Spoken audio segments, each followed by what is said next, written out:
ಇವತ್ತು simple recipe tomato ಗೊಜ್ಜು ಹೇಗೆ ಮಾಡೋದು ಅಂತ ನೋಡೋಣ ಬನ್ನಿ.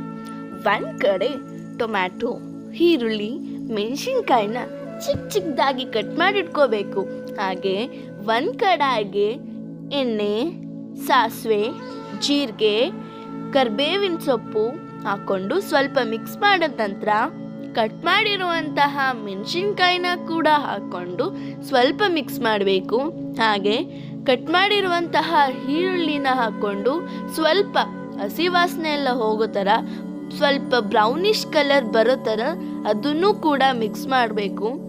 ಅದ ನಂತರ ಟೊಮ್ಯಾಟೊ ಕೂಡ ಮಿಕ್ಸ್ ಮಾಡಿ ಅದನ್ನು ಸ್ವಲ್ಪ ಫ್ರೈ ಮಾಡಿದ ನಂತರ 1/4 ಚಮಚ ಅರಿಶಿನದ ಪುಡಿ, 1/4 ಚಮಚ ಗರಂ ಮಸಾಲ, 10 ಚಮಚ ಸಾಂಬಾರ್ ಪುಡಿ, ರುಚಿಗೆ ತಕ್ಕಷ್ಟು ಉಪ್ಪನ್ನ ಹಾಕಿ ಅದನ್ನು ಚೆನ್ನಾಗಿ ಮಿಕ್ಸ್ ಮಾಡ್ಕೋಬೇಕು.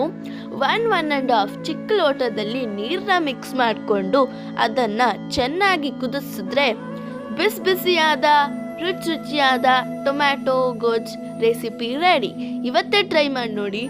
ಲೈಕ್ ಮಾಡಿ, ಶೇರ್ ಮಾಡಿ, ಸಬ್ಸ್ಕ್ರೈಬ್ ಮಾಡಿ. Thank you. ಸಿಗುವ ಮುಂದಿನ ವಿಡಿಯೋದಲ್ಲಿ.